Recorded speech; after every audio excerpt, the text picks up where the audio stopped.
This episode is brought to you by Shopify. Forget the frustration of picking commerce platforms when you switch your business to Shopify, the global commerce platform that supercharges your selling wherever you sell. With Shopify, you'll harness the same intuitive features, trusted apps, and powerful analytics used by the world's leading brands. Sign up today for your $1 per month trial period at shopify.com/tech, all lowercase. That's shopify.com/tech. Like it or not, fraud is part of life for government as much as for any other sector. For the government, fraud claims hundreds of billions of dollars a year, though. TransUnion has completed a comprehensive study of the sources of fraud. The company's director of research and consulting, Greg Schlichter, joins us now. Greg, good to have you back. Hi, Tom. Thanks for having me. And give us an overview of what you have found here. You looked at fraud from several standpoints in the United States or worldwide. We focused primarily on the United States. Our working hypothesis is that data breaches are a forward indicator of identity fraud risk.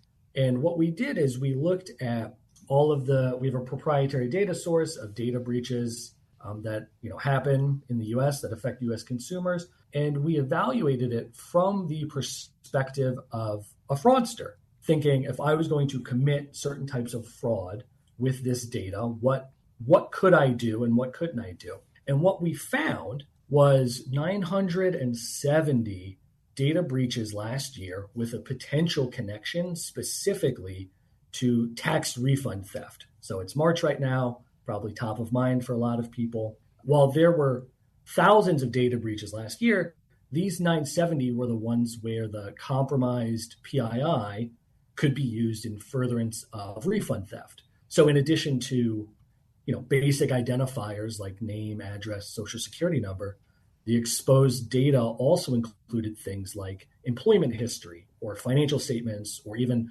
prior tax filings. And what is the source of the data that was breached? It wasn't necessarily government data, but... Absolutely. It comes from all over. It could be local attorneys' offices, school districts, private companies. It really comes from all over the place. And I suppose the point isn't necessarily where it comes from. It's the fact that it can be weaponized against government agencies. Right. But I mean, there are certain places that need to button up. And exactly. Financial institutions tend to be pretty strong. Maybe state and local governments, not so much. Yeah. Most of the data breaches we see are local in nature. So it's not a big business typically that is being breached, although that certainly does happen and it makes headlines. It is smaller businesses, local tax offices, again, school districts, mom and pop employers, those sorts of organizations. Right. So that the target for the breach is not necessarily the target for the fraud. Absolutely. Absolutely.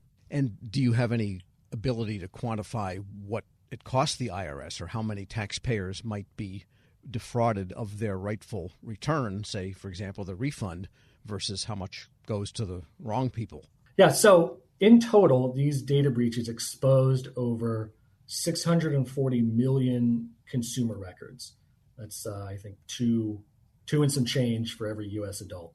If you look at the data reported on paymentAccuracy.gov, you can see that the IRS does have billions in overpayments, particularly due to refundable tax credits. But it's difficult to quantify what is a fraudulent tax return or who had a legitimate tax return that was mailed to them and it just got stolen out of their mailbox. That's a real thing fraudsters are still doing.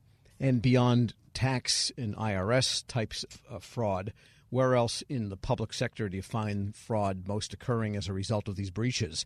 For example, unemployment benefits or that kind of thing? Yes, exactly. Unemployment benefits. There is some Social Security fraud, and Medicare and Medicaid are also pretty large sources of fraud as well. Yeah, because the Medicaid system, Medicare, Medicaid, that alone is the bulk of what the government reports annually in improper payments. Yes. Yeah, and I empathize with the agencies because you are standing between people who are making a claim for a benefit that they probably need. It could be critical assistance for rent, food, healthcare, whatever it happens to be. And you don't want to have too stringent of fraud controls up front to prevent somebody from getting that in a timely manner. But I think there's maybe a need to reevaluate the balance between speed of access and fraud prevention. We're speaking with Greg Schlichter. He is the Director of Research and Consulting at TransUnion. Yeah, and so what can the target agencies or the target payers to people that are fraudulently obtaining their credentials, what can they do to try to ferret that out? Because, sure.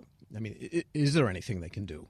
Yeah, I think you need to have your defenses set up such that it is difficult for fraudsters to monetize that stolen data after they've bought it, right? They go acquire it on the dark web somewhere that they pay money, dollars or bitcoins or whatever it happens to be. They need to generate a return. And from what we're seeing over here on my team is we actually think the phone channel is probably the greatest source of risk, both for agencies and the general public, and also represents an area where government agencies can improve their fraud detection and risk mitigation strategies.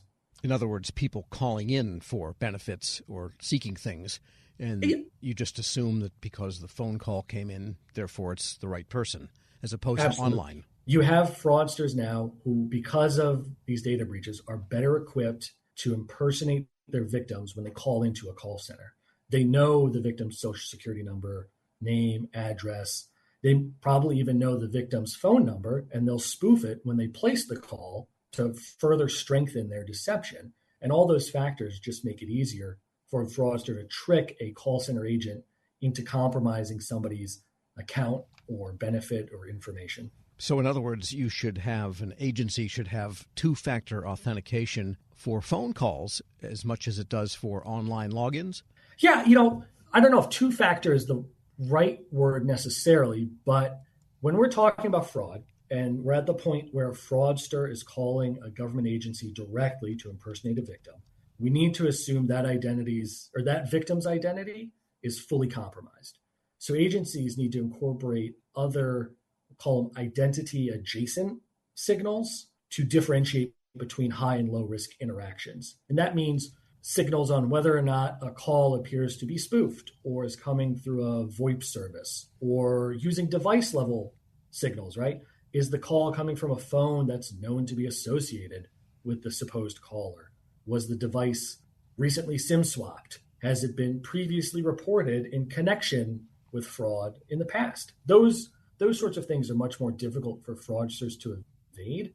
And I think they're essential fraud fighting tools given how commoditized and widespread stolen PII has become. So then agencies need a way of bridging that data, which I presume TransUnion has and probably your competitors have, since agencies do use you for verification and this fraud third-party data, they call it, or commercial data. But it has to be available instantly to the call recipient, to the call center employee that has got that number coming in. It can't be a week later. Oh, by the way, that call from Fred was really from China. Yeah, absolutely. There is a real concern around what we call constituent experience, right? Customer experience, basically. The more fraud there is, or the more people are concerned about fraud, the more calls agencies are going to see into their call centers, the more visits to their website, the more emails to help desks, whatever it is.